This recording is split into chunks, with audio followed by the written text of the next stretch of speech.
Star Trek: Deep Space Nine is more than just a science fiction masterpiece, it is a deeply human epic hidden beneath the glamour of the screen. Regarded as one of the most complex, thought-provoking, and beloved series in the entire Star Trek universe, DS9 captivated audiences with its timeless tales of morality, war, politics, and rich cultural diversity. Yet, few know that behind the legendary characters fans have cherished for decades lie real-life stories marked by tragedy and profound loss. In this special journey, we don't just return to the far reaches of Deep Space Nine, we delve into the heartbreaking real-life stories of the actors who helped bring this iconic series to life, and who have since left this world behind. From sudden and shocking accidents that stunned Hollywood, to long and silent battles with illness, their fates serve as powerful reminders of the humanity behind these beloved sci-fi roles. They were the silent warriors, who lit up the screen with passion and tireless dedication, but behind the scenes were broken dreams, quiet loneliness, and personal struggles invisible to the public eye. This exploration is not only a tribute but a raw, emotional reflection on the true cost of art, and the fragile, often unseen reality of the people who make it. James Darren, born in 1936, embodied the smooth, crooning charm of Vic Fontaine, the holographic lounge singer who brought a nostalgic slice of Earth's past into the gritty reality of Deep Space Nine. A man seemingly born from old Hollywood glamour, Darren's life was a bittersweet song with more minor chords than many knew. He rose to fame as a teen idol in the 1960s, but his star faded just as quickly, leaving him scrambling for parts and relevance in an industry that often forgets its favorites. His first marriage to Gloria Terlitsky ended in heartbreak, marred by jealousy and long separations, and his relationship with his son from that union was rocky, strained by years of absence and misunderstanding. His second marriage, to Evie Norland, a former Miss Denmark, brought more stability, yet he often spoke of regrets, roles he missed, words left unsaid, moments lost in pursuit of stardom. Though Darren is still alive, each year seems to steal a little more of the spotlight from a man who once had it all. His portrayal of Vic, a character who sings through sorrow with a smile, now feels like a haunting echo of his own story, a melody fading into the background of a world that moves on too fast. Barry Jenner, born in 1941, played the steadfast Admiral William Ross in Star Trek: Deep Space Nine, a figure of quiet strength during the Dominion War, guiding the Federation through one of its darkest hours. Off-screen, Jenner was no stranger to battles of his own.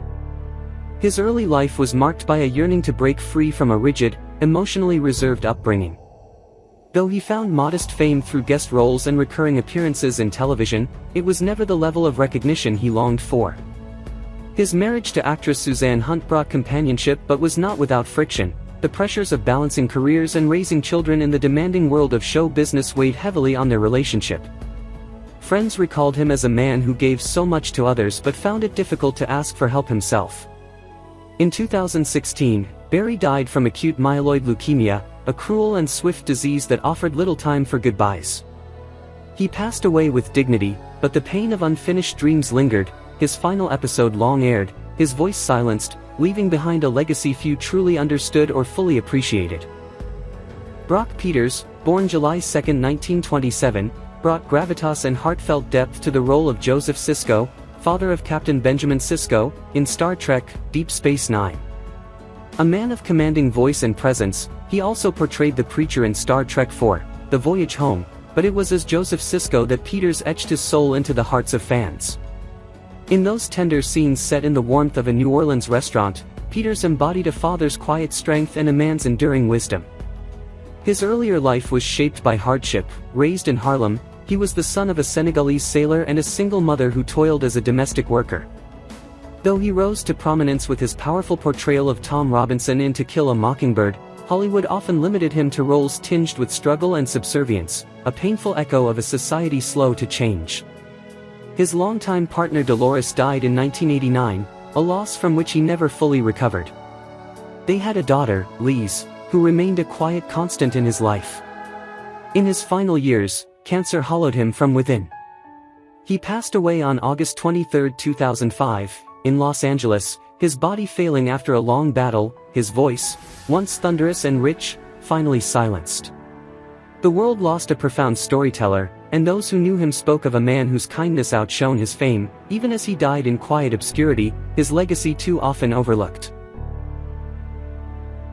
René Aubergenois, born in 1940, brought to life the enigmatic and deeply philosophical Constable Odo in Star Trek: Deep Space Nine, a role that came to define his later career. His portrayal of Odo, a shapeshifter torn between duty and the search for identity, echoed some of the inner tensions that Aubergenois carried in his own life. Born to an artistic family, he was the son of a Cold War journalist and a princess. His mother descended from European nobility, but his youth was scattered and uprooted, filled with moves and emotional distance. Though he found acclaim on stage and screen, René struggled at times with feelings of being overshadowed, underappreciated, and cast adrift in Hollywood's shifting tides. His marriage to Judith Mihaly was one of constancy, yet whispers of strained communication followed him into his elder years. His death in 2019 from metastatic lung cancer came quietly, at home, a stark contrast to the larger-than-life presence he commanded. His final days were marked by reflection, surrounded by a family who loved him but perhaps never fully understood the sadness that sometimes lingered in his expressive eyes. Aaron Eisenberg, born in 1969, portrayed Nog, the spirited and trailblazing Ferengi who became the first of his kind to join Starfleet. His arc on Deep Space Nine mirrored Aaron's real-life battle for acceptance and triumph over adversity. Born with one kidney and diagnosed with a congenital kidney disorder, his childhood was burdened with endless hospital stays and looming mortality. His growth was stunted, and he stood just over 5 feet tall, often the target of cruel teasing. Yet Aaron found solace and strength in acting, channeling his pain into performances that were raw, funny, and deeply human. Behind his determined smile was a man who fought not only for roles but for love. His first marriage dissolved under the weight of emotional strain and health scares. He later remarried Melissa Longo, and for a brief, shining moment, he seemed to have found peace. But in 2019, that peace was shattered. Aaron died suddenly from heart failure following a second kidney transplant. The news sent shockwaves through the Star Trek community. This man, who had faced death since childhood with courage and defiance, was gone too soon. His loss felt like the final scene of a hero's journey cut painfully short.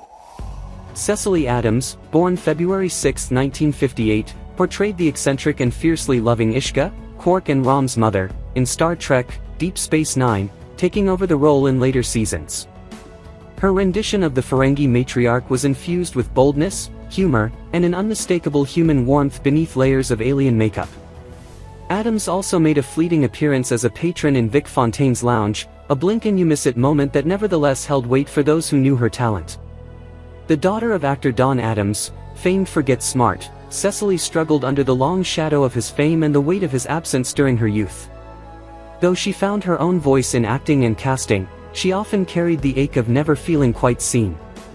She married actor Jim Beaver, and their union was filled with love, but also hardship, as both pursued demanding careers. They had one daughter, Maddie, whose early years were marked by her mother's declining health. Cecily was diagnosed with lung cancer in 2003 despite never having smoked. The illness spread rapidly, robbing her of strength but not of spirit. She died on March 3, 2004, at just 46, surrounded by friends and family who described her final moments as filled with grace and heartbreaking acceptance. Her daughter was only a child when Cecily passed, left with memories shaped by photographs and stories, and the silent ache of a mother lost too soon.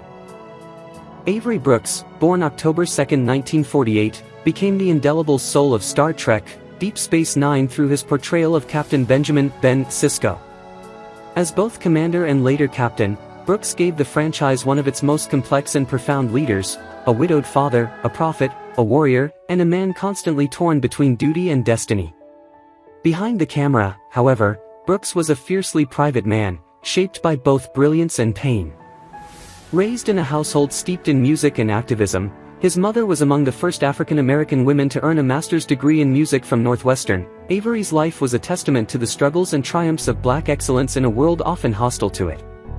He found solace in jazz and Shakespeare, but also wrestled with the limitations of an industry that never truly knew what to do with his intellect and fire. Despite being a celebrated actor and educator, he withdrew from the public eye after DS9, turning down opportunities and slipping away from the spotlight like a man tired of fighting to be heard. His family life, though outwardly stable, was rumored to be filled with distance and long silences, the price of a man haunted by the world's failure to reflect his values. Though as of now he still lives, the echoes of his retreat from acting feel like a kind of death in themselves, a silence more painful than any curtain call. In the hearts of fans, he remains frozen in time, a father who wept for his lost wife, a captain who bore the weight of gods, and a man whose power was so immense that the world never quite knew how to hold him.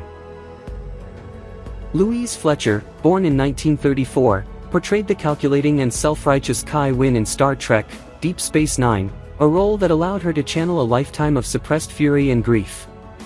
Known to many for her chilling performance as Nurse Ratched in One Flew Over the Cuckoo's Nest, Fletcher spent much of her life fighting to be seen beyond the cold, manipulative characters she so often played. The daughter of deaf parents, Louise grew up in near silence, her early world defined by gestures, facial expressions, and long stretches of loneliness. Her marriage to producer Jerry Bick was passionate but stormy, strained by the pressures of fame, infidelity, and career setbacks. The union ended in divorce, leaving her to navigate the complexities of single motherhood with two sons, whom she adored, yet often felt she had failed by being too absent in pursuit of roles that offered her fleeting moments of validation. Though she enjoyed a resurgence of acclaim later in life, Fletcher remained haunted by the roles she didn't get, the awards she didn't win, and the people she couldn't hold on to.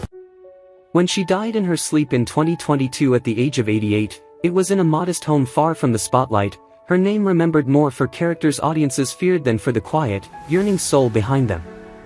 Sirk Loftton, born August 7, 1978, played Jake Sisko, the son of Benjamin Sisko, growing up before the audience's eyes from a wide-eyed boy to a soul-marked young man. Jake was the emotional pulse of Deep Space Nine, his childlike wonder clashing with the brutal losses of war, his dreams of becoming a writer forever entwined with the absence of his father. Sirk, barely 14 when the show began, was thrust into the surreal world of fame and adulthood far too soon. Raised in a family with connections to sports and acting, his uncle being NBA legend Johnny "Red" Kerr, Sirk struggled with the chasm between the fictional family he embodied and the real-life instability that fame could not soften. After DS9, his acting career never reached the same heights, and his foray into entrepreneurship and small-scale projects never filled the void that early stardom created. Personal relationships reportedly became difficult, strained under the weight of expectations and a lingering sense of never quite finding where he belonged outside the shadow of that space station. Though he remains alive, there's a palpable sadness in his story, the kind that clings to child actors whose brightest moment came before they even understood its cost. For those who watched Jake lose his father to the prophets in that haunting finale, Sirk's own journey carries the same quiet ache, a boy who grew up before us, still searching for the man he was supposed to become. Mel Barrett, born in 1932, became the omnipresent voice of the computer in Star Trek, Deep Space Nine and other series in the franchise, a soothing, steady presence echoing through the vast reaches of the cosmos. Yet behind that calm and measured tone was a woman whose life was shaped by both devotion and disappointment. She was the widow of Gene Roddenberry, the visionary creator of Star Trek, and though their love was passionate, it was not without its shadows. Mel often found herself playing second fiddle, not only to the myth of Star Trek itself but also to a husband who was frequently unfaithful. Her loyalty never wavered, but it came at a cost, as she buried her personal aspirations beneath the weight of legacy. Their only son, Eugene Roddenberry Jr., would carry the family name, but the emotional distance between them, especially in his younger years, was a silent ache she rarely voiced. In her final days, Mel battled leukemia with quiet resilience, passing away in 2008 surrounded by the flickering hum of machines, fitting, perhaps, for the woman whose voice had guided countless fictional crews through the stars. She left this world wrapped in nostalgia, yet somehow alone, her final breath barely more than a whisper in the vast silence of space.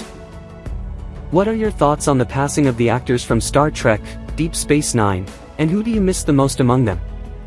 Share your thoughts in the comments below, and don't forget to subscribe to the channel and turn on the notification bell to catch our latest videos.